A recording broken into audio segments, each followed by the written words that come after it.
নমস্কার, শুভ সন্ধ্যা। শাশ্বতী সিনাটক্সে আপনাদের সবাইকে স্বাগত। তারাশঙ্কর বন্দ্যোপাধ্যায়ের কীর্তিহাটের কর্চার তৃতীয় খণ্ড আপনারা শুনছেন।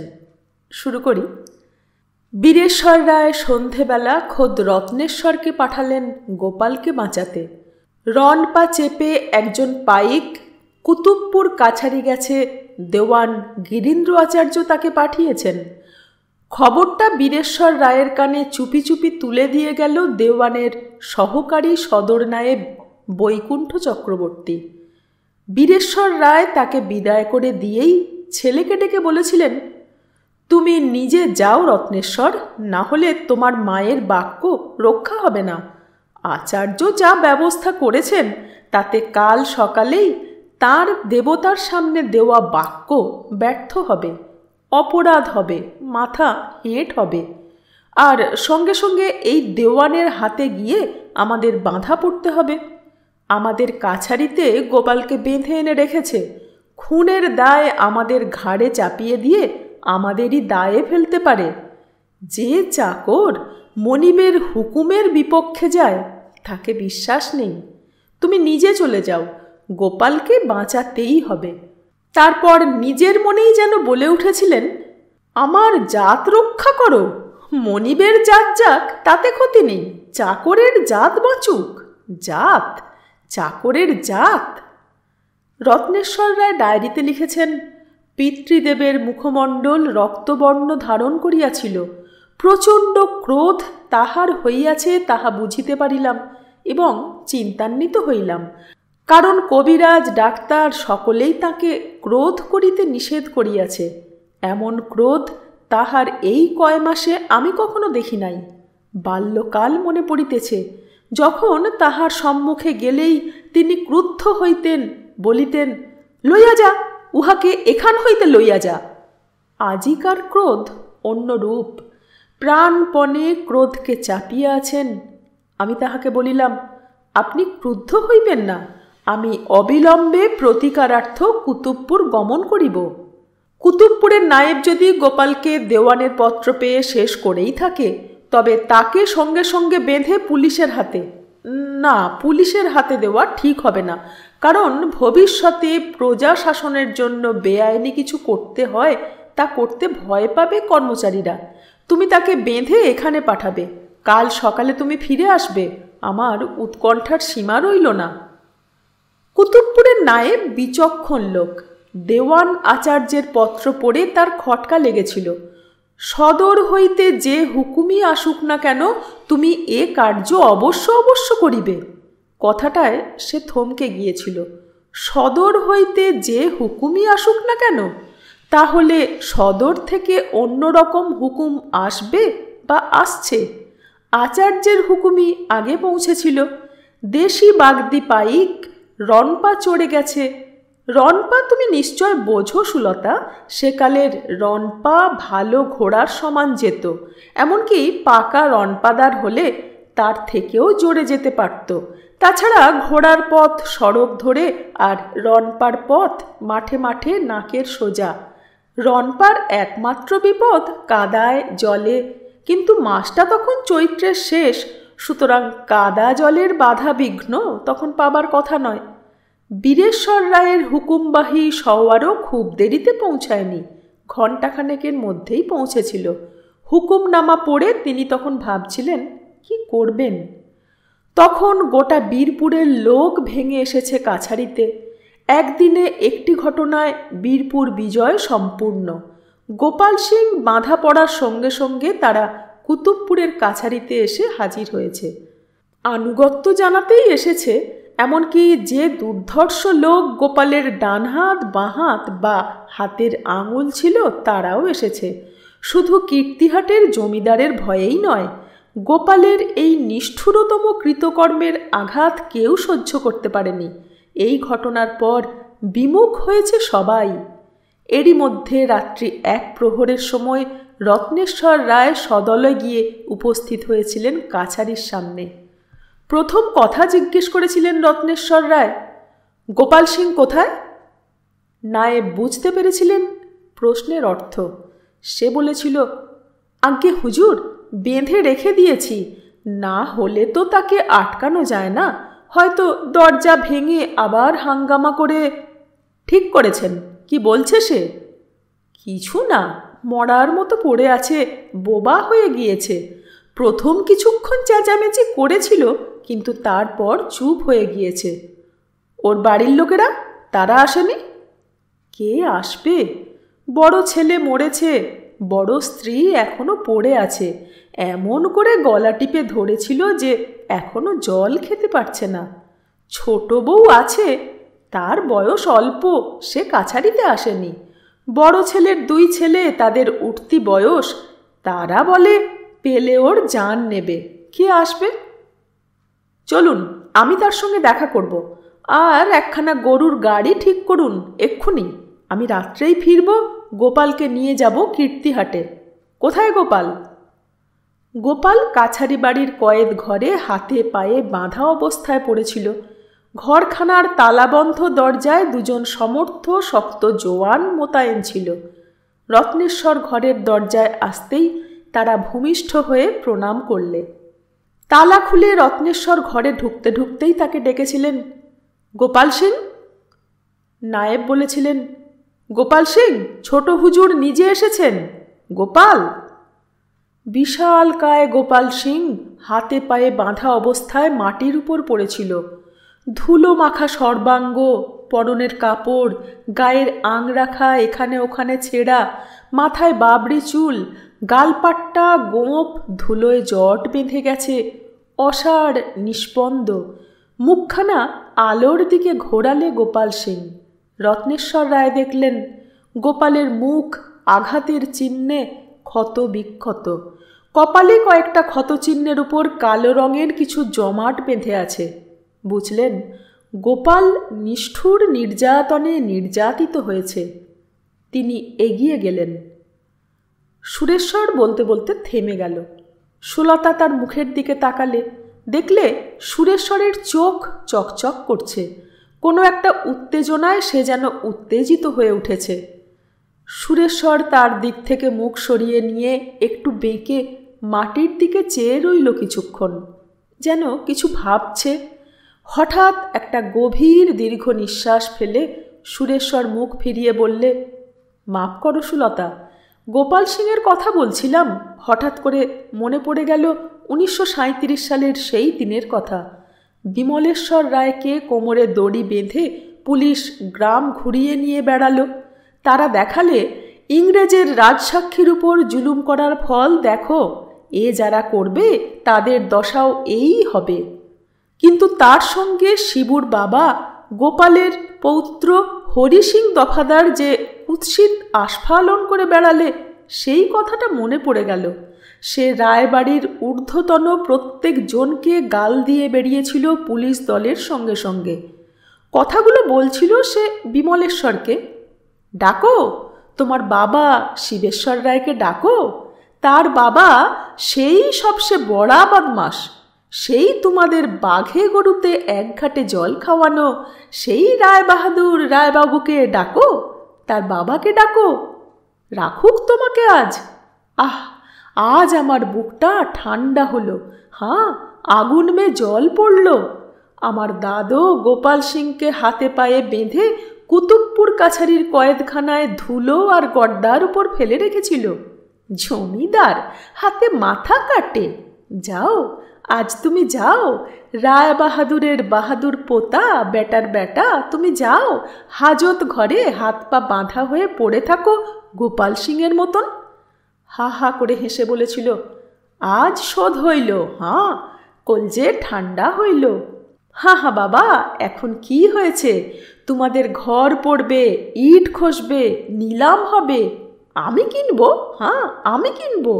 আমার শিবুকে সরকার বিলাত পাঠাবে, ব্যারিস্টার হবে, বহুত টাকা রোজগার করবে, সে কিনবে। আর তোমাদের বহু বেটি আসবে, আর আমার দাদি যেমন করে রায়গিন্নির পা ধরে কেঁদেছিল তেমনি করে কাঁদবে। ঘর থেকে তাড়াও না সিং সাহেব, ঘর থেকে তাড়াও না। লোকে পুলিশের ভয়ে স্তব্ধ হয়ে শুনেছিল। সেদিন আমি প্রতিজ্ঞা করেছিলাম এর শোধ নেব, কিন্তু পারিনি।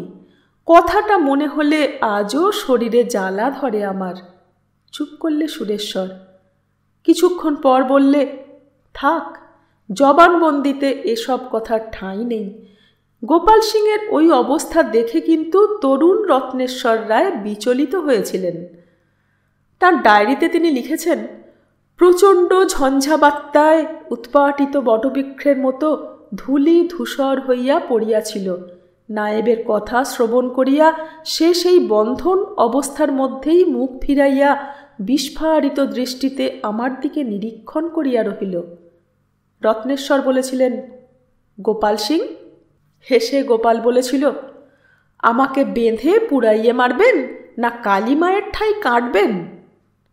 রত্নেশ্বর বলেছিলেন, না গোপাল, আমার যে ভালো মায়ের অপমান করায় আমি তোমাকে চড় মেরেছিলাম, সেই ভালো মা আমার তোমাকে ক্ষমা করেছেন, বলেছেন তোমাকে বাঁচাতে হবে। আমি তোমাকে বাঁচাতে এসেছি। রত্নেশ্বর তার ডায়েরিতে লিখেছেন, আমার বাক্য শ্রবণ করিয়া গোপাল স্তম্ভিত হইয়া গেল। কোনো বাক্য তাহার মুখ হইতে নির্গত হইল না। আমি আবার বলিলাম, গোপাল, আমি মিথ্যা বলি নাই। আমি তোমাকে কীর্তিহাটে লইয়া যাইব। অদ্য রাত্রেই অল্পক্ষণের মধ্যেই রওনা হইব। তোমার কনিষ্ঠা স্ত্রীও তোমার সঙ্গে যাইবে। ভালো মা তাহাকে আশ্রয় দিয়াছেন। সে পরশু রাত্রেই কীর্তিহাট গিয়া ভালো মায়ের শরণাপন্ন হইয়াছিল। এতক্ষণে গোপাল চিৎকার করে উঠেছিল, বাবুজি! রত্নেশ্বর চমকে উঠেছিলেন, ক্রুদ্ধও হয়েছিলেন, কিন্তু আত্মসম্বরণ করে গম্ভীরভাবে বলেছিলেন, গোপাল। গোপাল আর কথা বলেনি, ঘাড় নেড়ে জানিয়েছিলেন, না না না। তুমি যাবে না? না বাবুজি, যাব, জরুর যাব। আমি বলছি, না, কিছু না। তুমি সারাদিন কিছু খাওনি, কিছু খাও। পানি পিয়েছি বাবুজি।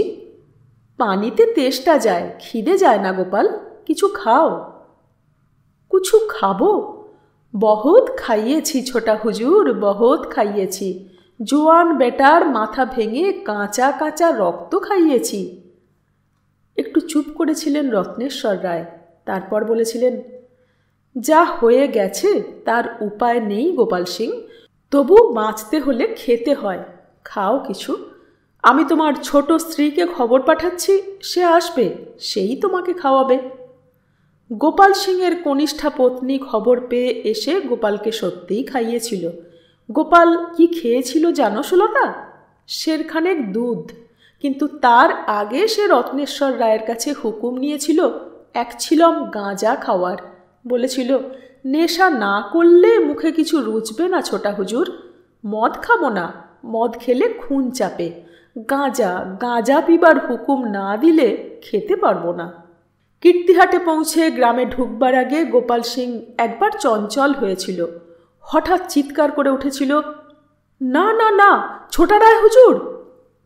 ঘোড়ার উপর রত্নেশ্বর রায় তখন অনেকটা এগিয়ে কীর্তিহাটে ঢুকছেন। তখন ভোর রাত্রি, মধ্যরাত্রি পর্যন্ত উৎসব হয়েছে। সে রাত্রে রাজকীয় অতিথিদের উপস্থিতিতে বাইনাচ খেমটা নাচ হয়েছে। উৎসব শেষ হবার পর লোকজন ঘুমিয়েছে। পরপর 3 রাত্রি জাগরণের ঘুম। গ্রাম স্তব্ধ। রত্নেশ্বরের ডায়েরিতে আছে, আমি কাঁসাইয়ের বাঁধের ওপর ঘোড়ার রাশ টানিয়া দাঁড়াইলাম। গোপাল সিংয়ের গাড়ি অনেক পিছনে পড়িয়াছে। তাহাকে ফেলিয়া আমি গ্রামে ঢুকিলাম না, কারণ আমি দিব্য দৃষ্টিতে দেখিতেছি করুণাময়ী মোদীয় মাতা ঠাকুরানী গোপাল সিংয়ের নিরাপত্তার জন্য জাগিয়া আছেন। আমি একাকী গেলেও তিনি মানিবেন না, তদপেক্ষা তাহাকে সঙ্গে লইয়া যাওয়াই ভালো। কাঁসাইয়ের ওপারে এসেই গোপাল চিৎকার শুরু করেছিল। সবার এপার থেকে এসে খবর দিয়েছিল রত্নেশ্বর রায়কে। রত্নেশ্বর রায় অত্যন্ত তিক্ত মনেই ফিরে ওপারে গিয়ে রূঢ় স্বরে জিজ্ঞাসা করেছিলেন, কি চিৎকার করছো কেন? গোপাল বলেছিল, আমাকে কেটে এই নদীতে গেড়ে দিন রায়বাবু। আমাকে হাত পা বেঁধে নিয়ে যাবেন না, মারিয়ে ফেলেন আমাকে। আমি গোপাল সিং, আমি। এবার সে হাউ হাউ করে কেঁদেছিল ছোট ছেলের মতো। দীর্ঘ অবগুণ্ঠনবতী গোপালের স্ত্রীও হাত জোড় করেছিল রত্নেশ্বরের সামনে। রত্নেশ্বর কয়েক মুহূর্ত ভেবে হাত পায়ের বাঁধন খুলে দিতেই হুকুম দিয়েছিলেন। ভোর রাত্রিতে তারা এসে পৌঁছেছিলেন কীর্তিহাটের কাছারি বাড়ির সামনে। সেদিনও তখন মঙ্গল আরতি হচ্ছে। ভবানী দেবী মন্দিরের দাওয়ায় মায়ের সামনে হাত জোড় করে দাঁড়িয়েছিলেন। আরতি শেষ হতেই রত্নেশ্বর তার সামনে এসে বলেছিলেন, গোপালকে সঙ্গে করে নিয়ে এসেছি মা। এনেছিস বলেই হাত জোড় করে দেবীর দিকে তাকিয়ে বলেছিলেন, আমার মুখ রেখেছিস মা, রায় সংসারের মুখ যেন এমনি করে চিরদিন রাখিস মা। সুরেশ্বর থামল এইখানে। একটা সিগারেট ধরিয়ে কটা টান দিয়ে একটা দীর্ঘ নিঃশ্বাস ফেললে। তারপর বললে, 1937 সালে সেদিন রত্নেশ্বর রায়ের ডায়েরির ঠিক এইখানে এইভাবেই থেমেছিলাম সুলতা। মনে হয়েছিল পরলোক যদি থাকে তবে সেখানে ভবানী দেবীর আত্মা আজ কি বলছেন, কি করছেন। একটা ছবি মনে রূপ নিয়েছিল এক মুহূর্তে। মনে মনে অনেক সময় এমন হয়, মনের প্রশ্নের উত্তর ঝট করে একটা ছবি হয়ে জেগে ওঠে। ঠাকুরদাস পালের মৃত্যু বিবরণ পড়ে তোমার এমনি একটা ছবি ভেসে উঠেছিল মনে। প্রশ্ন জেগেছিল, এ কথা যখন জানবে সুলতা তখন সে কি করবে, কি বলবে। যে ছবিটা জেগে উঠেছিল সেটা আজ মনে করতে পারি। তুমি যেন স্থির বিস্মিত দৃষ্টিতে আমার দিকে তাকিয়ে আছো, আর দুটি জলের ধারা চোখের কোণে টলটল করছে, নেমে ঝরে পড়বে বলে। তেমনি সেদিন ভবানী দেবীর যে ছবিটা মনে জেগেছিল সেটা কতবার ভেবেছি, কিন্তু আঁকা হয়নি। ভবানী দেবী যেন দুহাতে মুখ ঢেকেছেন লজ্জায়, অনুশোচনায়। আমার কানের কাছে গুঞ্জন করে উঠেছিল অর্চনার কথাগুলি, বিমলেশ্বর কাকার স্ত্রীর কাছে যে কথাগুলি ওবেলা শুনেছিলাম সেই কথাগুলি। রাজরাজেশ্বর কি রায়বাড়ির পেয়াদা, না মা কালী তাতারিণী প্রহরিণী যে 3 রাত তোমাদের হুকুম তামিল করবে? সেই দিন আমি কীর্তিহাটের রায়বাড়ির খাঁটি মালিক, জমিদার বংশের সন্তান, খাঁটি জমিদার হয়ে উঠলাম। স্থির করলাম এর শোধ আমি নেবই নেব। গোপাল সিংয়ের পৌত্র দফাদার হরি সিং তার ছেলে শিবু সিং, তাকে শাস্তি দিতে গিয়ে বিমলেশ্বর কাকা পারলেন না, উল্টে অপমানের বোঝা ভারী হলো। এর শোধ আমি নেব। বীরেশ্বর রায় তাঁর স্ত্রীর অনুরোধে যে ভুল করেছিলেন সে ভুলের সংশোধন করব। গোপাল সিং সেদিন ভোরবেলা কালী মন্দিরের সামনে হাঁটু গেড়ে বসে হাত জোড় করে বলেছিল, মাইজি আপনাকে আমি খারাপ বাত বলেছি, আমার পুরা সাজা হইয়েছে। ছোটা হুজুরকেই আমি পোড়ায়ে মারবার জোগাড় করেছিলাম, তার ভি সাজা আমার মিলিয়েছে। দুনিয়া তিতা হয়ে গেল মাইজি, পাপি আমি বহুত পাপ করিয়েছি মা, আমার সাজা হইয়েছে, আমাকে মাফ করেন মা, আমাকে মাফ করেন আপনি। ভবানী দেবী একটা দীর্ঘ নিঃশ্বাস ফেলে বলেছিলেন, কিন্তু তোমাকে তো সাপ সাপান্ত আমি করিনি বাবা। না মাইজি, আপনি দেবী, সাক্ষাৎ দেবী, সে আমি জানে, তবু ভি বলেন মাফ করলেন। বুক আমার পুড়িয়ে গেল মাইজি, খাক হইয়ে গেল। ভবানী দেবী বলেছিলেন, মাফ তোমায় করেছি, তোমার স্ত্রীকে মায়ের সামনে কথা দিয়েছি, তবু তুমি যখন বলছো তখন আবারও বলছি, এই মায়ের সামনে বলছি, মাপ তোমাকে করলাম। মাইজি আমার ইজ্জত। বেশ, সে কথাও দিচ্ছি গোপাল, বেইজ্জত তোমার হবে না, তবে কর্তাবাবু যা বলেছেন তা শুনেছ তুমি? হ্যাঁ মা। বেশ, বেইজ্জত তুমি হবে না, পুলিশের হাত থেকেও তুমি বাঁচবে, সেসব ব্যবস্থা আমি করেছি বাবা। তোমার স্ত্রীকে কথা দিয়েছি বলেই নয়, তোমার কৃতকর্মের এই ভয়ঙ্কর ফল দেখে আমি কেঁদেছি। তোমাদের ছোট হুজুরের বিয়ে হচ্ছে এ জেলার সদরের ডেপুটি সাহেবের মেয়ের সঙ্গে। আমি তাকে বলেছি, তিনিও আমাকে কথা দিয়েছেন, তুমি বেঁচেছ, তিনি বাঁচিয়েছেন। গোপালকে তিনিই বাঁচিয়েছিলেন, বেইজ্জত হয়নি, কটু কথাও বলেননি বীরেশ্বর রায়। এতটার কারণ বোধ হয় দেওয়ান আচার্যের ওই চিঠি। আচার্যকে অপদস্থ করবার জন্যই তিনি এতটা করেছিলেন। প্রথম কদিন বীরেশ্বর রায় গোপালের সঙ্গে দেখাও করেননি। তাকে থাকতে দিয়েছিলেন দুমহলা প্রকাণ্ড অন্দরের এক প্রান্তে চাকরদের ঘরে। রায়বাড়িতে তখন রায়বংশের লোক মাত্র ৩ জন, কর্তা, গৃহিণী এবং পুত্র। আত্মীয় স্বজন যারা ১২ মাস থাকত তাদের সংখ্যা তখন 10 জন। উৎসব উপলক্ষে আরও অনেক আত্মীয় এলেও মোটমাট 40-এর বেশি হয়নি। বাইরের লোকজনের সামনে যাতে গোপালের অপমান না হয়, যাতে দেওয়ান আচার্যের হাত সহজে না পৌঁছায়, তারই জন্য স্থান দিয়েছিলেন বাড়ির ভিতরে। রত্নেশ্বর রায়ের ডায়েরিতে আছে, পিতৃদেবের দূরদর্শিতায়, আশ্চর্য বুদ্ধিতে আমি নিত্য চমৎকৃত হইতেছি। অন্দরমহলে গোপাল সিং ও তদীয় পত্নী পুত্রকে স্থান দেওয়া আমার মনোমত হয় নাই। তাহাকে কথা নিবেদন করিতেই তিনি বলিলেন, তুমি এখনো বালক রহিয়াছ, তুমি দেওয়ান আচার্যকে সম্যক চিনিতে পারো নাই। দেওয়ান আচার্য না পারেন এমন কর্ম নাই, অন্যত্র রাখিলে তিনি সহজেই তাহার প্রতিজ্ঞা পূর্ণ করিতে পারিবেন। আমি চমৎকৃত হইলাম, কথা আমার মনে হয় নাই। তিনি বলিলেন, রবিনসন সাহেবকে যে সুন্দর সুকৌশলে পর্তুগিজ স্ত্রীলোকের দ্বারা বশীভূত করিয়া এক পর্তুগিজ দ্বারাই শেষ করিল, তাহা স্মরণ করো।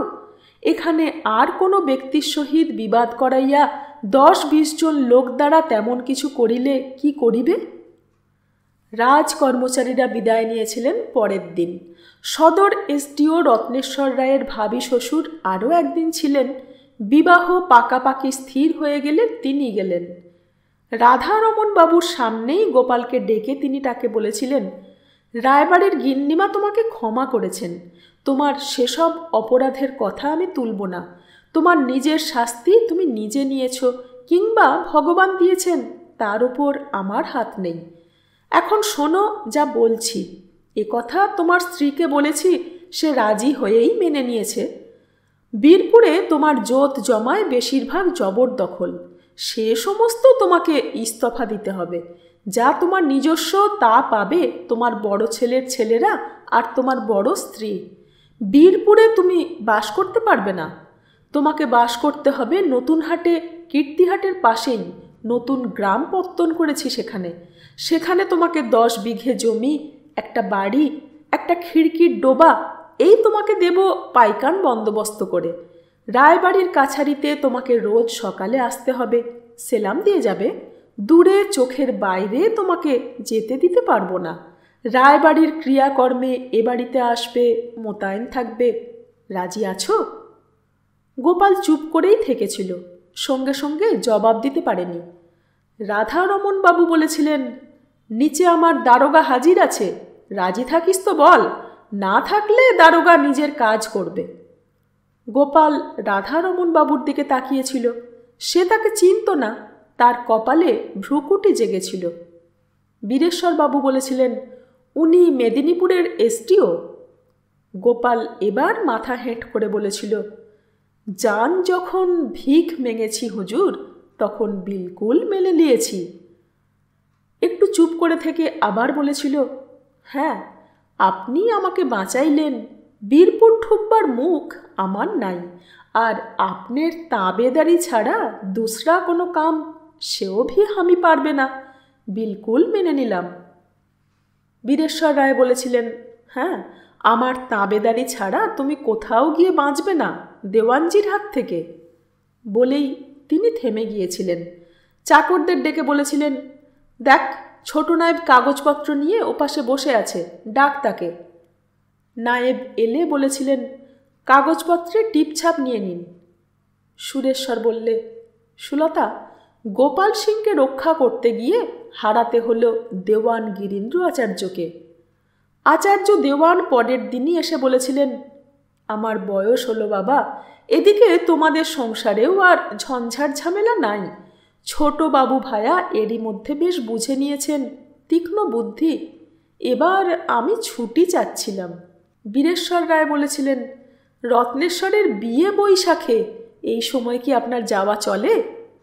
গিরীন্দ্র আচার্য বলেছিলেন, বেশ, তারপর যেন আমাকে আর বেঁধে রেখো না বাবা, শরীর বড় ভেঙেছে আমার। বীরেশ্বর অবলীলাক্রমে বলেছিলেন, না, পয়লা জ্যৈষ্ঠ অষ্টম, 2রা জ্যৈষ্ঠ আপনি খালাস। আপনাকে আটকানো উচিত হবে না, কারণ রত্নেশ্বর আপনাকে নিয়ে ঠিক চলতে পারবে না। আমার সঙ্গেই ওর সব মত মেলে না। কাল রাধারমণ বাবুর সঙ্গে কথা হচ্ছিল, এই গোপালের কেস নিয়ে কথা। উনি বলেছিলেন, বীরেশ্বর বাবু, এ পথে জমিদারি চালানো আর যাবে না। ইংরেজ জাত বড় কঠিন জাত, পৃথিবীর সবচেয়ে বড় পাওয়ার, কিন্তু ওরা আইনকে বড় মানে। বিচারের সময় জজেরা ইংরেজ গভর্নমেন্টেরও খাতির করে না। জমিদারির ধারা পাল্টান মশাই। রত্নেশ্বর বললে, আমি তো প্রতিজ্ঞা করেছি, বেআইনি প্রজাশাসন আমি কীর্তিহাট এস্টেট থেকে তুলে দেব। আপনার সঙ্গে ওর বনবে না। আমি ভাবলাম আমিও হস্তক্ষেপ করব না, আপনাকেও বলবো, দেওয়ান কাকা, এবার আমাদের সব ছেড়ে দিয়ে বসে বসে দেখাই ভালো। তা আপনি নিজেই বলছেন। সুরেশ্বর বললে, গোপাল সিংয়ের কথা এখানেই শেষ। গোপাল সিং এরপর বেঁচে ছিল কম দিন না, 10 বছর। 1869 সালে রত্নেশ্বরের ডায়েরিতে আছে, আজ গোপাল সিং মারা গেল। এস্টেটের একজন হিতৈষী লোককে হারাইলাম। লোকটি অতীতকালে যাহাই করিয়া থাক, শেষ জীবনে সে সত্য সত্যই সজ্জন ব্যক্তি হইয়াছিল। মদ্যপান ছাড়িয়া দিয়াছিল, বৈষ্ণব হইয়াছিল। কীর্তন শুনিতে শুনিতে প্রেমাশ্রু বিসর্জন করিত, অনুতাপ করিত। নেশার মধ্যে গঞ্জিকা সেবন করিত, কিন্তু তাহাতে তাহার ক্ষতি হয় নাই। অবগত হইলাম যে সে মৃত্যুকালে হরি হরি জপ করিতে করিতে শেষ নিঃশ্বাস ত্যাগ করিয়াছে। আরও অবগত হইলাম যে তাহার পুত্রকে রায়বাড়ির আশ্রয়ে সৎভাবে অনুগত থাকিয়া জীবন নির্বাহ করিতে বলিয়াছে, এ কাল বড় কঠিন কাল, সে কাল গিয়াছে। ছোট রায় হুজুর ধার্মিক লোক, বিদ্বান পণ্ডিত লোক, আইন বোঝেন। তাহার আশ্রয়ে থাকিলে উন্নতি হইবে, সুখে থাকিবে, তাহাদের সহিত শর্ত মানিয়া চলিবে। উনি না থাকিলে আমি বাঁচিতাম না, ফাঁসি কাঠে ঝুলিতাম। গোবিন্দ আক্রোশে তোদেরও রাখিত না, শেষ করিয়া দিত। বাঁচিলে ভিক্ষা করিয়া খাইতে হইত। গোবিন্দ শেষ পর্যন্ত কালা পানিতে মরিয়াছে, ও পথে হাঁটিস না। গোবিন্দ সিং গোপালের বড় ছেলের বড় ছেলে, বড় নাতি। বাপের মৃত্যুর জন্যে তার সব আক্রোশ পড়েছিল গোপালের উপর। বীরেশ্বর রায় বিচার করে গোপালের ন্যায্য সম্পত্তিটুকু রেখে বাকি সবই, যা মণ্ডলান সত্ত্বের মালিক হিসেবে দখল করেছিল, সেসব কেড়ে নিয়েছিলেন এবং বীরপুরের সম্পত্তি গোপালকেও দেননি। দিয়েছিলেন ওই গোবিন্দ সিংকে, বলতে গেলে খেসারত হিসেবে তাকে দিয়েছিলেন। এতেই গোবিন্দ সিং রায় হুজুরের বিচারের সুনাম করে সব আক্রোশ ফেলেছিল তার পিতৃহন্তা পিতামহের উপর। সে নাকি শপথ করেছিল ঠাকুরদার জান সে নেবেই, এবং এতে তাকে উৎসাহিত করেছিল তার পিতামহী গোপালের বড় স্ত্রী।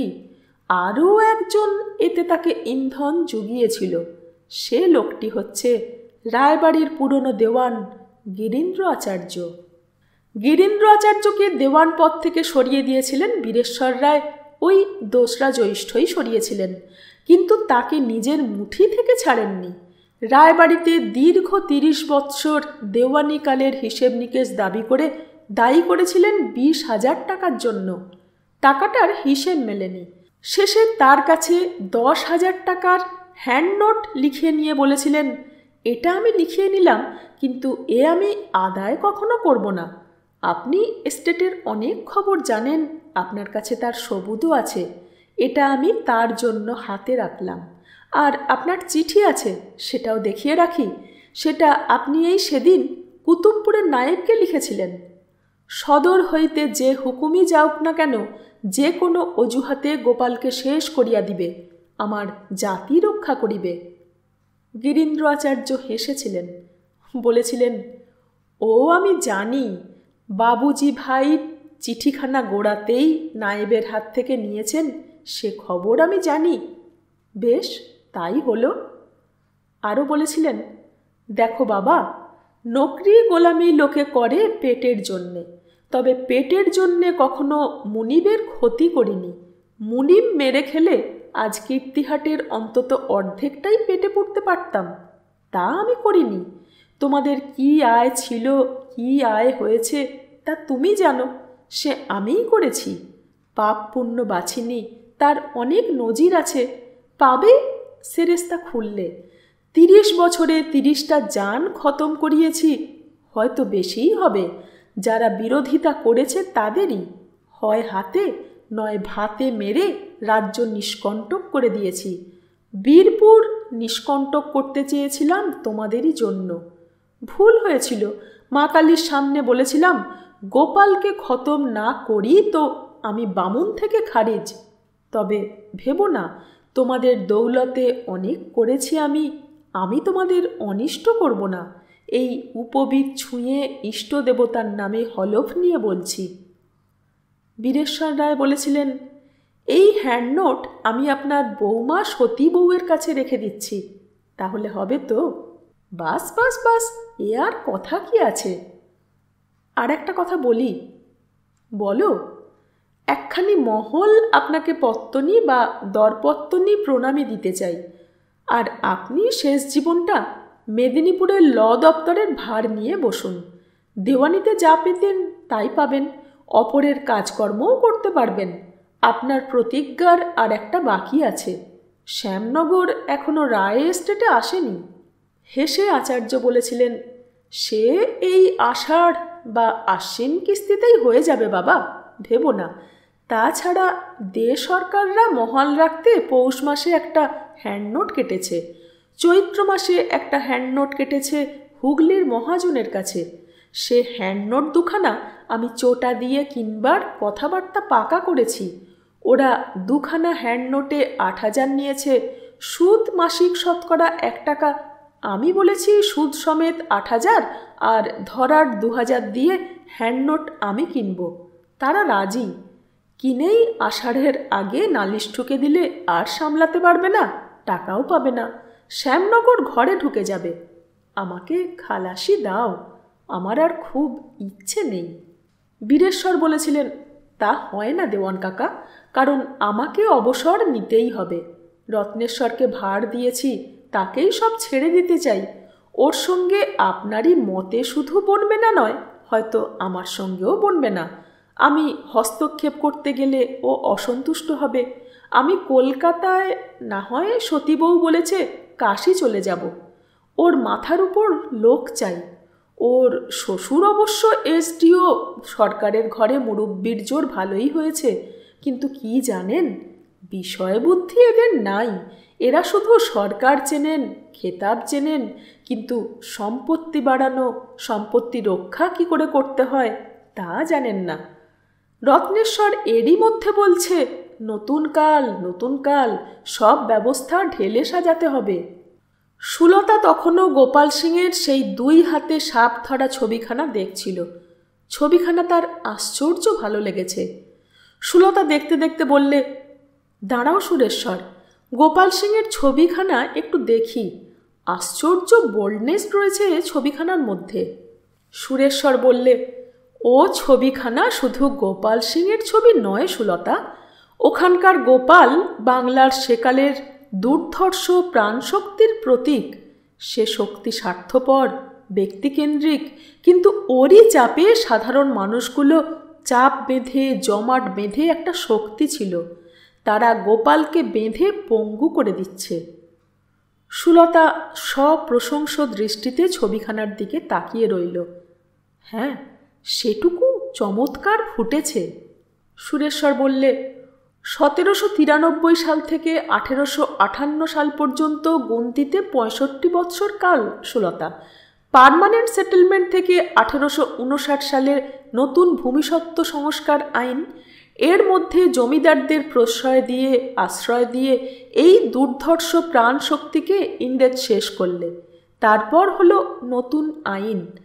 তার আগে সুলতা 1757 সাল থেকে 8 বছর পর 1765 সাল পলাশির যুদ্ধ থেকে মীর কাসেমের নবাবের পালা শেষ করে বাদশাহের কাছে দেওয়ানি নিলে। 65 সাল থেকে 1793 সাল গন্তিতে 28 বছর। ধরতে পারো 30-32-এর মধ্যে বাংলাদেশে নবাবি পালার পর জায়গিরদারি শেষ করে জমিদারি পালায় ফেলেছিল। রাজারা মহারাজারা খেতাবটা রেখে জমিদারি স্বীকার করে ইংরেজ রাজত্বের বনিয়াদ পোক্ত করেছিল।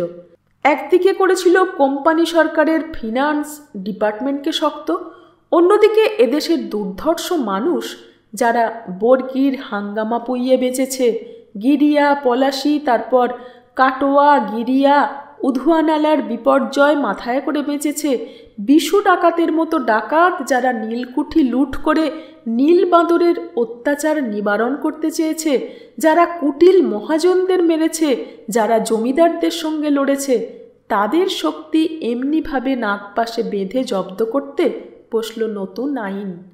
বণিকের মানদণ্ড দেখা দিল পোহালে সর্বরই রাজদণ্ড রূপে। কোম্পানির হাত থেকে রাজ্য এলো ইংল্যান্ডেশ্বরীর হাতে। সাম্রাজ্যবাদের ভোল বদল হলো দুনিয়া জুড়ে। খাত্র সাম্রাজ্যবাদের বদলে বৈশ্য সাম্রাজ্যবাদ। ইউরোপের সব জাতের ধাতই তাই। ইংরেজ তখন বিশ্ববিজয়ী হয়ে চিরস্থায়ী বন্দোবস্তের মতো চিরস্থায়ী সাম্রাজ্য স্থাপনের জন্য বদ্ধপরিকর। British empire established by law. সে রাজত্বে মানুষের এত শক্তি তার সহ্য হবে কেন? তাকে শেষ করে দিতেই হবে। ওই সব কথাই বলতে চেয়েছি ওর মধ্যে। ছবিখানা সত্যই বোল্ড হয়েছে। ছবিখানার দিকে নিজে কিছুক্ষণ দেখে বললে, 1859 সালে নতুন আইন পাশ হলো। গভর্নর জেনারেলের কাউন্সিল তাই দিয়ে জমিদারকেও বাঁধলে। পার্মানেন্ট সেটেলমেন্টের কন্ট্রাক্ট সই করে জমিদার ভেবেছিল রাজার সঙ্গে কন্ট্রাক্ট বলে আমরাও রাজা, প্রজার দণ্ডমুণ্ডের মালিক। কিন্তু ইংরেজ তা ঘুচিয়ে দিলে। এবার স্পষ্টাক্ষরে বলে দিলে, না, প্রজারা শুধু সরকারের প্রজা, তোমাদের সঙ্গে কন্ট্রাক্ট, তোমরা খাজনা আদায় করবে, তা থেকে সরকারের দেও দিয়ে বাকিটা পুত্র পৌত্রাদিক্রমে ভোগ করবে। 1859 সাল থেকে বাংলার প্রজাশক্তির সঙ্গে গণশক্তি শ্রান্ত ঘুমন্ত। জেগে উঠল প্রথমে 1921 সালে। বিচিত্র কথা কি জানো? শুনতে গিয়ে উত্তর পেয়েছি 62 বছর। আবার 1921 সাল থেকে 1953 সালে জমিদারি উচ্ছেদ 32 বছর। সুলতা হেসে বললে, হঠাৎ ছবির মারফত জবানবন্দি দিতে গিয়ে যে রিসার্চ তত্ত্ব এনে বসলে, ওটা গবেষকদের হাতে ছেড়ে দাও। ওরকম গবেষণা একবার 1857 সালে হয়েছিল, সেটা ফলেনি। আবার প্রত্যাশা ছিল 1957-তে, কিন্তু তার 10 বছর আগে 1947-এ ইংরেজ দেশ ছেড়েছে, স্বাধীনতা এসেছে। এসব চেতাবনীওয়ালাদের পক্ষে ভালো, তোমার কোনো কাজে লাগবে না। সুরেশ্বর হেসে বললে, দেখো, পথের ধারে খড়ি দিয়ে ছক এঁকে অদৃষ্ট গণনা কিংবা রবিবারে সাপ্তাহিক রাশিফল লেখার বাসনা আমার নেই, সেজন্য বলিনি। তবে কীর্তিহাটে বসে বসে ভাবতে ভাবতে এটা আমার চোখে পড়েছিল, তাই বললাম।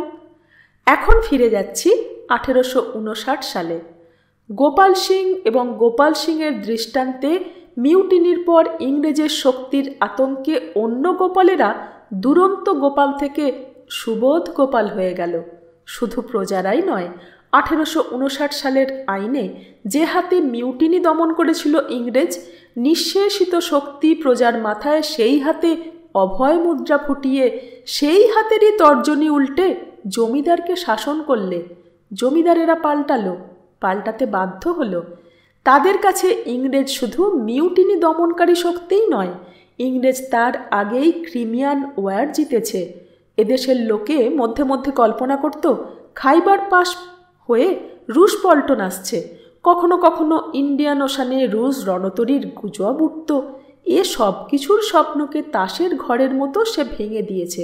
সুতরাং তাদেরও শঙ্কিত এবং সাবধান না হয়ে উপায় ছিল না। তার সঙ্গে আর একটা বিচিত্র ঘটনা ঘটল। কিসের থেকে বা কোন ঐতিহাসিক কারণে না কোন বিচিত্র অভিপ্রায়ে দেশের মধ্যে একটা নতুন স্রোত বইতে শুরু করল। রামমোহন, বিদ্যাসাগর এসেছেন, মাইকেল এসেছেন, বঙ্কিমের পদধ্বনি নিকটতর হয়েছে। ওদিকে দক্ষিণেশ্বরে এসেছেন এক ব্রাহ্মণ সন্তান। রানী রাসমণির কালীবাড়িতে পঞ্চবটির তলায় রাত্রে বসে থাকেন, ঘুরে বেড়ান। সুলতা, রত্নেশ্বর রায়ের মাতামহ শ্যামাকান্ত চট্টোপাধ্যায় যে ধর্ম সাধনার বিকৃতিতে শুধু নিজের জন্যে নরকের দ্বার উন্মুক্ত করেই যাননি, গোটা দৌহিত্র বংশের মধ্যে তাঁর বাসনার পাপ বীজ পুঁতে দিয়ে গিয়েছিলেন। সে ধর্ম সাধনার পথেই গদাধর চাটুর্যে স্বর্গের দ্বার মুক্তির পথ খুলতে চলেছেন। 1860 দশকের পদধ্বনি শোনা যাচ্ছে। নবজাতকের কান্নার মধ্যে দেবেন ঠাকুরের বাড়িতে এক নবজাতকের স্বর শোনা যাচ্ছে। ওদিকে মধ্য কলকাতার দত্তবাড়িতে বাজছে আর এক নবজাতকের কণ্ঠস্বর। রবীন্দ্রনাথ এবং নরেন্দ্রনাথ দত্ত, স্বামী বিবেকানন্দ, তাদের সঙ্গে ও পিছনে আরও অনেক সুলতা, আচার্য প্রফুল্লচন্দ্র রায়, দ্বিজেন্দ্রলাল রায়, রামানন্দ চট্টোপাধ্যায়। সুলতা বললে, সে নাম অনেক সুরেশ্বর, সেসব আমি জানি। জানো না এ কথা আমি কখনোই বলি নে। আমি বলেছি এই যে স্রোত, এই যে ধারা, সেটা আর যাই হোক, সেটা ইংরেজের ভয়ে আসেনি।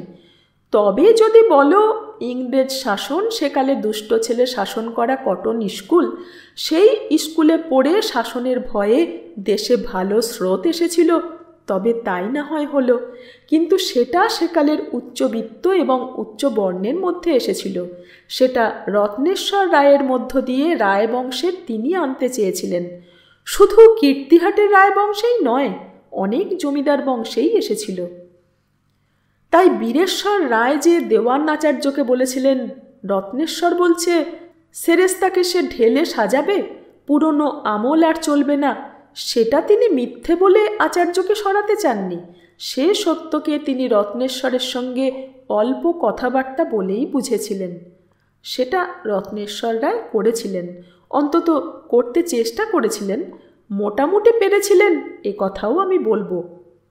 একটু চুপ করে থেকে একটা দীর্ঘ নিঃশ্বাস ফেলে সে আবার বলেছিল, পরবর্তীকালে 2টি হত্যা তিনি করিয়েছিলেন, তবুও তিনি আইন এবং ধর্মকে বড় করেই চলেছিলেন। এ কথা কেউ অস্বীকার করতে পারবে না। অন্য কেউ জানত না, অন্তত সাধারণ লোকে কেউ এ ধরতে পারেনি, বুঝতে পারেনি। তার ডায়েরি পড়ে আমি বুঝেছি, জেনেছি। আমিও তা বলতে পারবো না। তার আগে আমি গোপাল সিংয়ের জীবনটা শেষ করে নিই। এমন একটা ঘরে লাগা আগুন বা বনে লাগা আগুনের মতো জীবন, শেষ 10 বৎসর কেরোসিন ডিবের মতো নিরীহ আলোর মতো জ্বলেছে। সেটা আর চোখে পড়বার মতো নয়, আমি বিশ্বাসই করতে পারিনি। 1937 সালের সেদিন, যেদিন বিমলেশ্বর কাকাকে ধরে নিয়ে গেল, সেই রাত্রে আমার মনে হয়েছিল গোপাল নিশ্চয় এই ক্ষোভ তার ছেলেদের বুকের মধ্যে জেলে দিয়ে গিয়ে থাকবে। নিশ্চয় সে বলে গেছে তার ছেলেকে, ছত্রির ছেলে আমি, আমার শিরটা মাটিতে ঠেকলো তো মরণ আমার হইয়ে গেল, বাপের এই মরণের শোধ লিবি। অবশ্য সে কথার উল্লেখ রায়বাহাদুর রত্নেশ্বর রায়ের ডায়েরিতে থাকবার কথা নয়, তবে এ কথা তার মনের মধ্যে থাকলে নিশ্চয় কখনো না কখনো কোনো ঘটনায়, কোনো কথায়, কোনো আচরণে প্রকাশ পেয়ে থাকবে। এরই জন্যে সুলতা, সেদিন অর্থাৎ 1937 সালে, সেদিন রাত্রে আমি রত্নেশ্বর রায়ের দিনলিপিগুলো পাতার পর পাতা উল্টে গিয়েছিলাম। শুধু খুঁজে গিয়েছিলাম একটি নাম, গোপাল সিং। 1859 সাল থেকে 1869 সাল পর্যন্ত প্রথম প্রায় প্রত্যেক পৃষ্ঠায় গোপালের নাম পেয়েছি। গোপাল ঠিক কথা মতো আসিয়াছিল এবং হেঁট হইয়া সর্বসমক্ষে নমস্কার করিল। আমি হাসিয়া বলিলাম, ভালো আছো? সে বলিল, হাঁ, হুজুরের মেহেরবানিতে ঠিক আছি। আমি তাহাকে একটি সিকি বকশিসের হুকুম দিয়া হাতে দিয়া বলিলাম, খাজাঞ্চি বাবুকে দাও। সে আবার নমস্কার করিয়া চলিয়া গেল। বছরখানেক ধরেই এটা পেয়ে গেলাম। তারপরে আর নিত্য নাম পাইনি, মধ্যে মধ্যে পেয়েছি। 1869 সালে পেলাম গোপালের মৃত্যু সংবাদ। রত্নেশ্বর রায় লিখেছেন, আজ গোপাল সিং মারা গেল, মনটা খারাপ হইল, তাহার মৃত্যুতে একজন সত্যকার অনুগত হিতৈষী হারালাম। শেষ দিকে দেখলাম গোপাল তাহার পুত্রকে মৃত্যুকালে বলিয়া গিয়াছে, যেন রায়বাড়ির আশ্রয় ছাড়িস না, তাহার কৃপাতেই ফাঁসির হাত হইতে বাঁচিয়াছি এবং তোরাও বাঁচিয়াছিস, নহিলে হয় ভিক্ষুক হইয়া ভিক্ষা করিয়া বেড়াইতে হইত, অথবা যেসব দুর্ভিক্ষ গেল তাহাতেই সকলে পথের ধারে মরিয়া পড়িয়া থাকিতে হইত। সেদিন এর উত্তর পাইনি, তবে নিজেই একটা সিদ্ধান্তে উপনীত হইয়াছিলাম। মানুষ আগ্নেয়গিরি, তার বুকের আগুন কখনো নেভে না। শুধু তাই নয়, মানুষ মরে গেলেও তার বুকের আগুন তার বংশের বুকে জ্বেলে দিয়ে যায়। সিদ্ধান্ত আমার ভ্রান্ত নয়, ইতিহাস তার সাক্ষী দেবে। 1937 সালে পৃথিবীতে এমনই একটা ভয়ঙ্করতম আগ্নেয়গিরি ধোঁয়াচ্ছিল। তখন সারা পৃথিবীতে হিটলারের কথায়, বক্তৃতায় সে আগুন লকলক করে শিখা বের করে জ্বলছে। একটু চুপ করলে সুরেশ্বর, তারপর বললে, পরে আমি খবর নিয়েছিলাম, জেনেছিলাম কিভাবে গোপাল সিংয়ের ক্ষোভটা বংশাবলিতে সঞ্চারিত হয়েছিল। বিচিত্র পথ সুলতা, বিচিত্র পথ। গোপালের সঙ্গে গোপালের স্ত্রীর মধ্যে মধ্যে ঝগড়া হতো। সেই ঝগড়ার মুখে তার স্ত্রী বলতো, তোমার মতো বেঈমান আমি দেখিনি, আমাকে তুমি আজ লাথি ঝাঁটা মারছ?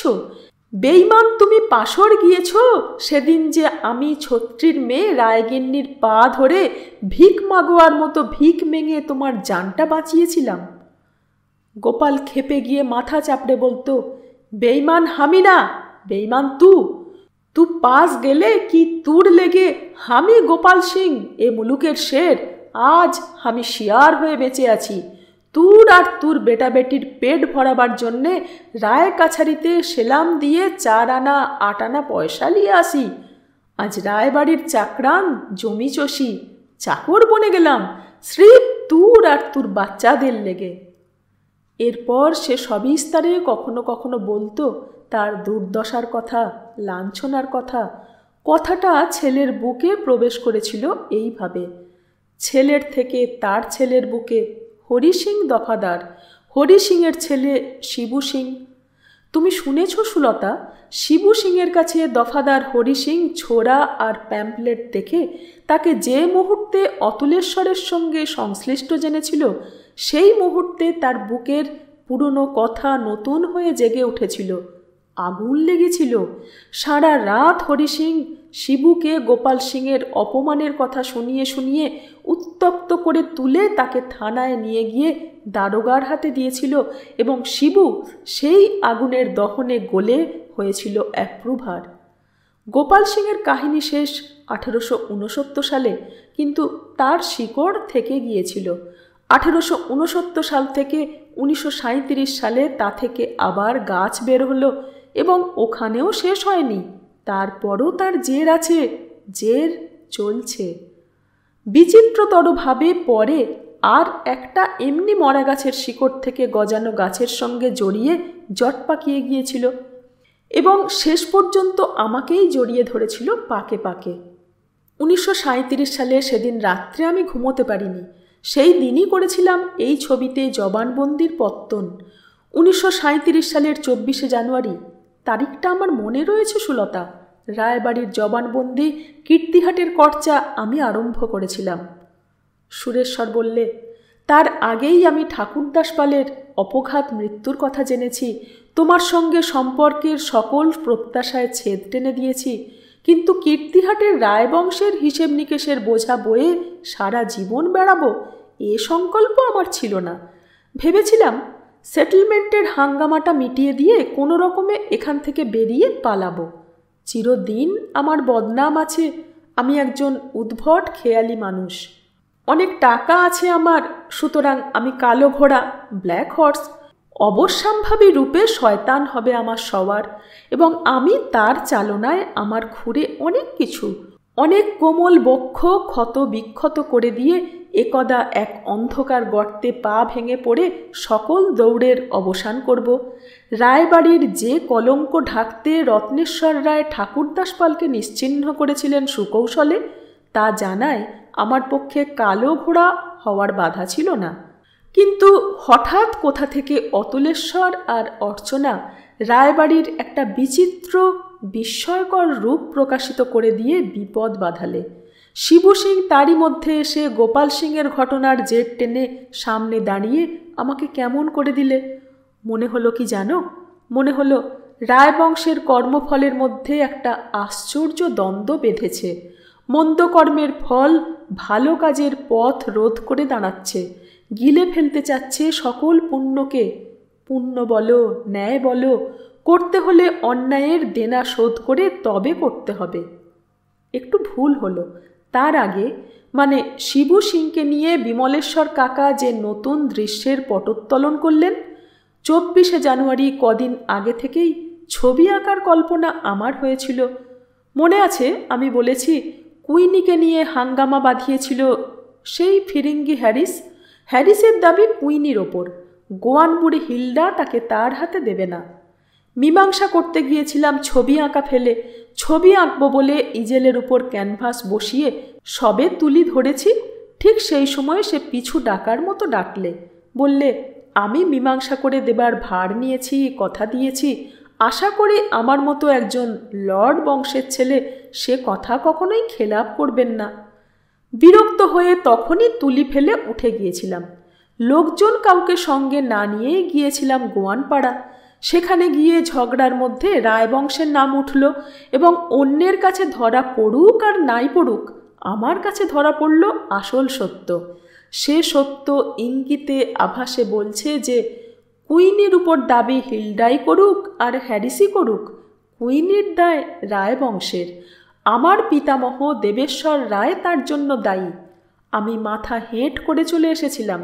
মীমাংসা আমাকে করতে হয়নি। কুইনি হ্যারিসের দাবি প্রত্যাখ্যান করে নীরবে চলে গিয়েছিল। মনে হয়েছিল হিলডার দাবি সে মেনে নিলে, কিন্তু পরের দিন এসে সে আমাকে দেবেশ্বর রায়ের চিঠি আর রত্নেশ্বর রায়ের দলিল পড়তে দিয়ে চলে গেল। আমি দেখতে পেলাম শ্যামাকান্তের সোমেশ্বরের পাপ রত্নেশ্বরকে ডিঙিয়ে এসে আবার দেবেশ্বর রায়ের মধ্যে ফুটে বেরিয়েছে। শ্যামাকান্তের পাপ ধর্মের মধ্য দিয়ে, সোমেশ্বরের পাপ সম্পদের মধ্য দিয়ে। মনে মনে ছবির কল্পনা জাগল। 3খানা মুখ আঁকব, একের উপরে আরেকটা শ্যামাকান্তের মুখের আউটলাইনের মধ্যে সোমেশ্বরের মুখের লাইন, তার উপর দেবেশ্বরের মুখ, তার চারপাশে একটা কালো ধোঁয়াচ্ছন্নতার পরিবেষ্টনী। 1937 সালের 23শে জানুয়ারি রাত্রে বিমলেশ্বর কাকা শোধ নিতে গেল শিবু সিংয়ের উপর। 24শে দারোগা এসে অ্যারেস্ট করলে, তাকে কোমরে দড়ি বেঁধে নিয়ে ঘোরালে সারা গ্রাম। দেখলাম ঘাতে প্রতিঘাতে রায়বংশের কর্মফল আজও স্তব্ধ হয়নি, সে বয়েই চলেছে। আমার নিজের মনের মধ্যেও অনুভব করলাম সে স্রোত বইছে। বিমলেশ্বর কাকার স্ত্রী বর্ধমানের কাকি আমাকে শপথ করালেন এর শোধ আমি নেব। গোপাল সিংয়ের কাহিনীটা গোটা পড়লাম।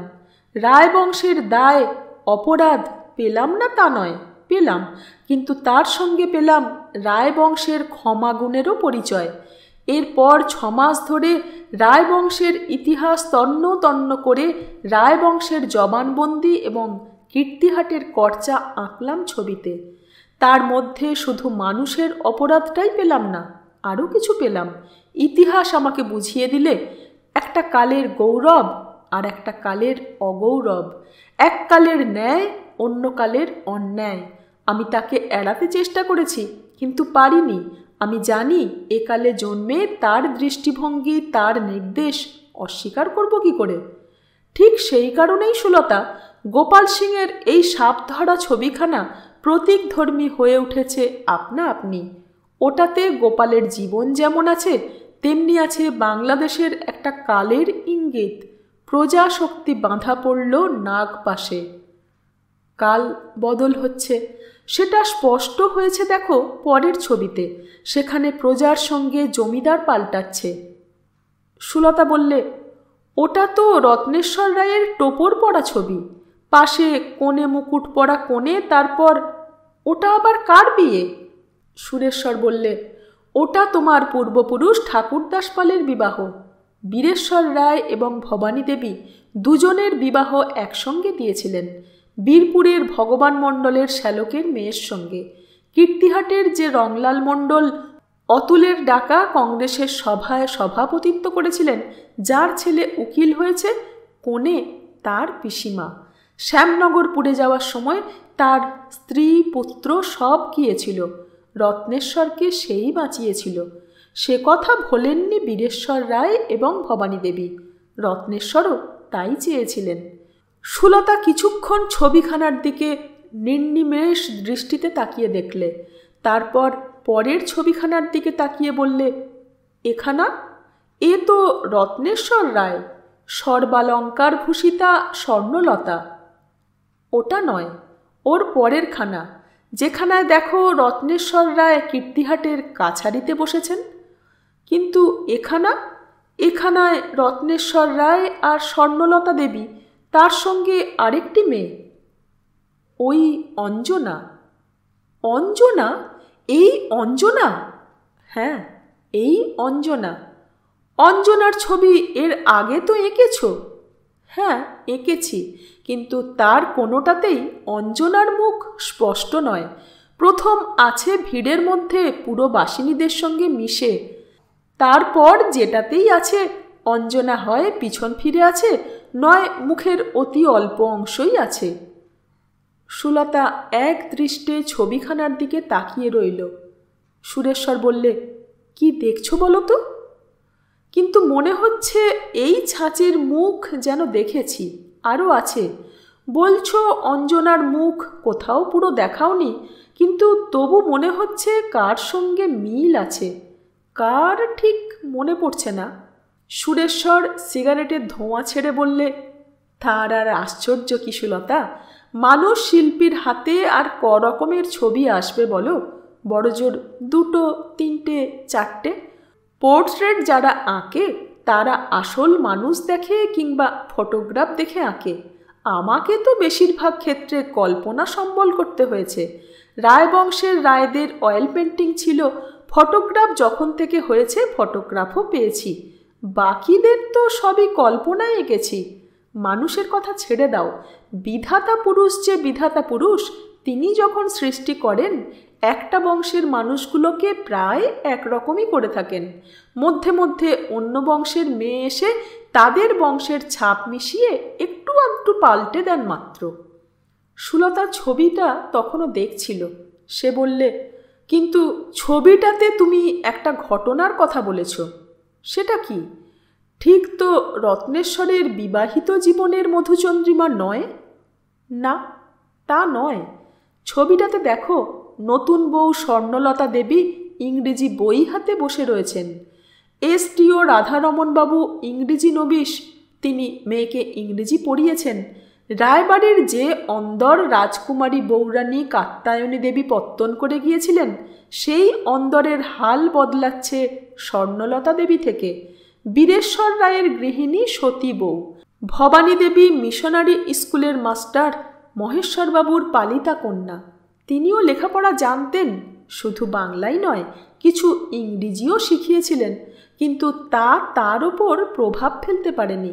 তার রক্তে এমন কিছু ছিল যাতে শিক্ষার থেকে সংস্কার বড় হয়ে উঠেছিল। সেটা আবার জন্মগত সংস্কার। বাপের সঙ্গীত বিদ্যার অধিকার জন্ম থেকে নিয়ে জন্মেছিলেন, তার সঙ্গে ধর্ম পিপাসা, যার জন্যে রাজ্যপাট তাকে বাঁধতে পারেনি। রাজরানী হয়েও তিনি সন্ন্যাসিনীই থেকে গেছেন আজীবন। রায়বাড়ির কীর্তিহাটের অন্দরে রাজত্ব চলছিল রানী কাত্যায়নীর মাস্তুত বোন নিস্তারিণী দেবীর, আর কলকাতায় সফিবাইয়ের। রায়বাড়ির অন্দরের হাল এই প্রথম পাল্টালো রত্নেশ্বর বধূ স্বর্ণলতা দেবীর পদার্পণে। এসটিওর মেয়ে ইংরেজি বিদ্যে, ইংরেজি ফ্যাশনের হাওয়া বইয়ে দিলেন সেখানে। অবশ্য যৎ সামান্য। ছবিটাতে অঞ্জনা স্বর্ণলতা দেবীর নাম দিচ্ছে। রায়বাড়ির বউদের আসল নাম ঢাকা দিয়ে পোশাকি নাম বা জমিদার শাহী নামকরণ হতো।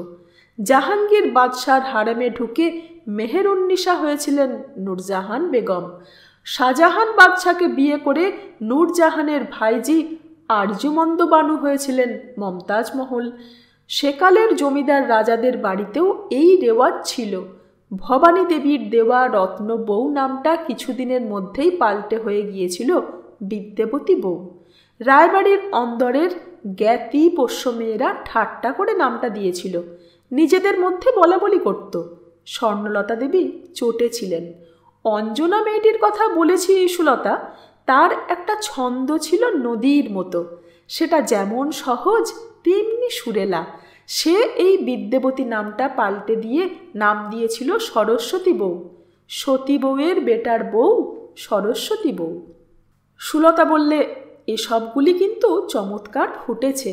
গোপাল সিংয়ের ছবিটা বোধহয় সব থেকে বোল্ড। গোপাল সিং নাগপাশের সঙ্গে লড়াই করছে। আর একটা সিগারেট ধরিয়ে সুরেশ্বর বললে, ঠিক ধরেছ, রায় এস্টেটের দুর্ধর্ষ দুর্দান্ত প্রজার রিপ্রেজেন্টেটিভ গোপাল সিং।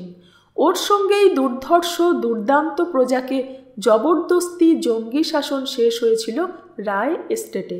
এই দেখো, এই সরস্বতী বউ নামকরণের ছবিখানার পরের ছবিখানায় রত্নেশ্বর রায় সেই নির্দেশই জারি করছেন কাছারিতে। ওই দেখো, কাছারির ঘরে বড় সেক্রেটারিয়েট টেবিল পড়েছে, গদি আঁটা চেয়ারে বসেছেন রত্নেশ্বর রায়, তার ডান দিকে নতুন দেওয়ান দাঁড়িয়ে, দুপাশে সারিবন্দি কর্মচারী নায়েব গোমস্তারা, পিতলের তকমা আটা পোশাক পরা বরকন্দাজরা দরজায় দাঁড়িয়ে। একটু থেমে বললে, ছবিখানাতে একটু অ্যানাক্রনিজমের মতো দোষ আছে। দেখো, টানা পাখাগুলো একটু বেঁকে রয়েছে, অর্থাৎ চলছে। পিছনে বড় তাল পাখা হাতে একজন খানসামা, অথচ রত্নেশ্বরের গায়ে হাসিয়াদার শাল দিয়েছি। প্রলোভনটা সম্বরণ করা উচিত ছিল আমার, কিন্তু রত্নেশ্বর রায় জাঁকজমক ভালোবাসতেন। আর সভা সমিতি, দরবার, কালেক্টর সাহেবের খাস কামরায় দেখা করবার সময় ছাড়া কখনো চোগা চাপকান সামলা এসব পরতেন না। পরতেন কোঁচানো ধুতি, সে আমলের পাঞ্জাবি, পাঞ্জাবির নিচে ফতুয়া কি গেঞ্জি পরতেন না। ফিনফিনে পাঞ্জাবির ভিতর দিয়ে তার দেহের গৌর বর্ণ ফুটে উঠত। বীরেশ্বর রায় প্রথম যৌবনে বাবরি চুল রেখেছিলেন, পরে কলকাতায় এসে কেটে ফেলেছিলেন। রত্নেশ্বর রায় গোড়া থেকেই খাটো করে চুল রাখতেন, দাড়ি গোঁফ দুই কামাতেন। শুধু সাদা পাঞ্জাবিতে কাছারির দরবারে তার জাঁকজমক প্রিয় চরিত্র ঠিক প্রকাশ হতো না বলেই হাসিয়াদার কাশ্মীরি শাল গায়ে দিয়েছি। সুলতা ছবিখানা দেখছিল। সুরেশ্বর পাশাপাশি তিনখানা ছবিতে রত্নেশ্বরের দৃষ্টি তিন রকম করেছে। শিল্পী সুরেশ্বরকে প্রশংসা না করে পারলে না সে। প্রথম বিবাহ মণ্ডপে বরবধূর ছবিতে রত্নেশ্বরের দৃষ্টি আনন্দোজ্জ্বল, প্রসন্ন হাসি ফুটেছে সে দৃষ্টিতে। দ্বিতীয় ছবিতে, যেখানে স্বর্ণলতার নামকরণ করছে অঞ্জনা, সেখানে সে দৃষ্টি অন্যমনস্ক। অঞ্জনা এবং স্বর্ণলতার মাঝখানে দিয়ে খোলা দরজায় নিবদ্ধ। দরজার চৌকাঠের মাথা থেকে সরু সাদা একটি দাগ, তাতে যেন একটা কি, তারই দিকে চেয়ে আছেন রত্নেশ্বর রায়। তৃতীয় ছবিখানায় তার দৃষ্টিতে মালিকের দৃষ্টি, তীক্ষ্ণ গম্ভীর। সুরেশ্বর বললে, রত্নেশ্বর রায় সেদিন নির্দেশ প্রচার করেছিলেন, কীর্তিহাট এস্টেট এখন থেকে পুরনো আমলের বদলে নতুন আমলে এলো। এ আমলে এস্টেট চলবেন আইনের পথে, বেআইনের পথে চলবে না। আইনে যতটুকু আছে ততটুকু ছাড়া জোর জবরদস্তি বন্ধ। প্রজার খাজনা বাকি, তার কাছে তাগাদা করো, তারপর নালিশ করো। নালিশি ডিক্রির টাকার এক পয়সা মুকুব নাই। আব ও আবের মধ্যে তছরি, তালবানা, নজরানা বহাল রইল। এছাড়া কোনো মাঙন, কোনো আব রইল না। সত্য স্বামিত্বের ক্ষেত্রে ফৌজদারি আমরা করব না, তারা করতে এলে আমরা অবশ্যই ঠেকাবো, কিন্তু এগিয়ে যাব না। প্রজাকে মারধর বন্ধ। কোনো প্রজার কোনো অন্যায়, কোনো পাপ আমি বরদাস্ত করব না। কোনো মামলায় হাইকোর্ট পর্যন্ত না লড়ে আমরা হার স্বীকার করব না। যে প্রজা এস্টেটের অবাধ্য হবে তার সঙ্গে সর্বক্ষেত্রে মামলা হবে।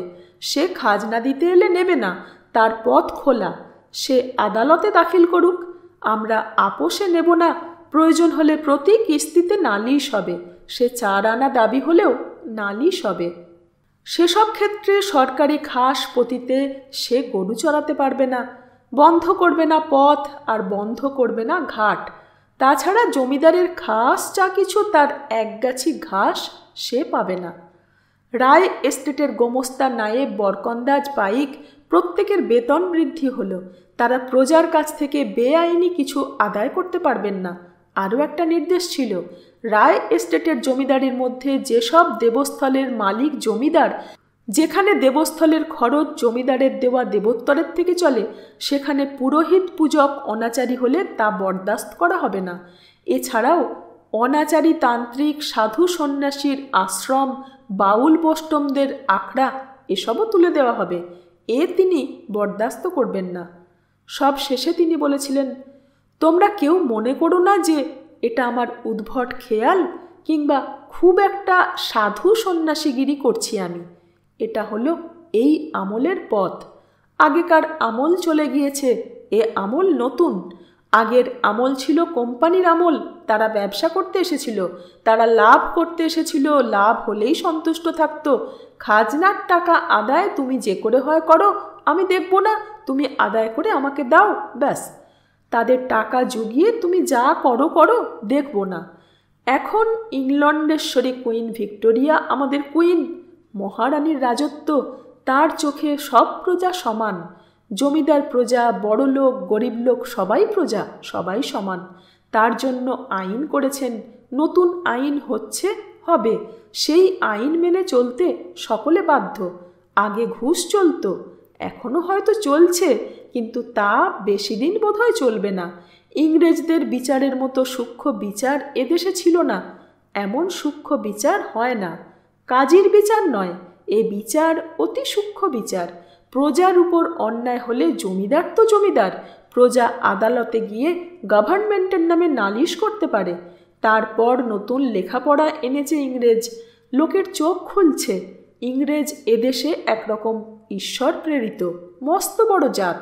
এতটুকু একটা দেশ সারা পৃথিবী চষে বেড়াচ্ছে, তার পরাজয় কোথাও নেই। সুতরাং এসব আর চলবে না। আমার শ্বশুরমশাই এসটিও, তিনি আমাকে বলেছিলেন, বাবাজি, তোমাদের এস্টেটের ধারাধরন পাল্টাও। ইংরেজ জাত বড় কঠিন জাত। 7 সমুদ্র 13 নদী পার হয়ে এসেছে, জাহাজ করেছে, স্টিমে চলছে, রেল লাইন পেতে রেলগাড়িতে 3 মাসের পথ 3 দিনে পৌঁছে দিচ্ছে, বিদ্যুৎ শক্তিতে টেলিগ্রাফ করেছে, এখান থেকে দিল্লি খবর যাচ্ছে মুহূর্তে। দেশের হালের বদলের এই শুরু। এই বদলের সঙ্গে যারা বদলাবে তারাই থাকবে, শুধু থাকবে নয়, উঠবে, দিন দিন উঠবে। যে না বদলাবে সে মরবে। সুরেশ্বর বললে, এই দীর্ঘ বক্তৃতাটির সবটাই তার ডায়েরিতে আছে। হয়তো আরও অনেক বলেছিলেন, কি বলেছিলেন জানি না, তবে এটুকু লিখে গেছেন। তার সঙ্গে আরও লিখেছেন, ইংরেজ ঈশ্বর প্রসাদে আজ বিশ্ববিজয়ী। শুধু ভারতবর্ষ জয় করিয়াছে বলিয়াই নয়, ক্রিমিয়ায় সে বিজয়ী হইয়াছে। যে রুশ ভীতির কথা লইয়া দেশে অনেক প্রকার জল্পনা কল্পনা করিত, তাহা মিথ্যা প্রমাণিত হইল। মধ্যে মধ্যে আফগানিস্তানের আমিরের কথা বলিত, বিশালকায় দুর্দান্ত দুর্ধর্ষ আফগান সৈন্যের ভয় দেখাত, কিন্তু আফগানিস্তানের আমির আজ ইংরেজেরই অনুগ্রহ ভিক্ষা করিতেছে। ব্রহ্মদেশে পর্যন্ত ইংরাজ পদার্পণ করিয়াছে। ব্রহ্মের অধীশ্বর আজ রেঙ্গুন হইতে মান্দালয়ে পলায়ন করিয়াছে। ইংরাজ বিশ্ববিজয়ী, তাহার জ্ঞান বিজ্ঞানের তুলনা নাই। আজ আইন মতো না চলিয়া উপায় নাই। তাহা ছাড়াও পিতামহ সোমেশ্বর রায়ের এবং পিতৃদেবের দৃষ্টান্ত এবং মাতামহ শ্যামাকান্তের দৃষ্টান্ত মনে রাখিয়া নতুনভাবে নূতন পথে যাত্রা শুরু করিতে আমি বদ্ধপরিকর। শ্যামাকান্তের এবং সোমেশ্বর রায় মহাশয়ের কুৎসিত কুসংস্কার আমি আমার জীবন এবং বংশ হইতে মুছিয়া দিতে বদ্ধপরিকর। পিতৃদেবের দুর্দান্ত দুঃসাহসের পথ, তাহাও পরিত্যাজ্য। আমি ঈশ্বর এবং ধর্মকে মানি না তাহা নয়, কিন্তু এই সব সাধনা, নারী লইয়া সাধনাকে কুসংস্কার এবং বিকৃত ধর্মাচার বলিয়াই মনে করি, এবং পিতৃদেবের জীবনকেও আদর্শ বলিতে পারি না। ব্রাহ্ম আমি হইব না, ধর্ম পরিত্যাগ করিব না, কারণ উপায়ও নাই। প্রপিতামহ কুড়ারাম রায় ভট্টাচার্য এই বংশ এবং এস্টেটের পত্তনই দেবসেবার উপর করিয়া গিয়াছেন। আমি শুদ্ধাচারে বৈদিক ধর্মমতে থাকিব এবং সম্পূর্ণ আইনের পথে চলিব। জমিদারির ক্ষেত্রে রাজার আইনই একমাত্র ধর্ম। আজ এই পর্যন্ত। দীর্ঘ উপন্যাস ধৈর্য ধরে শুনবেন। ধন্যবাদ।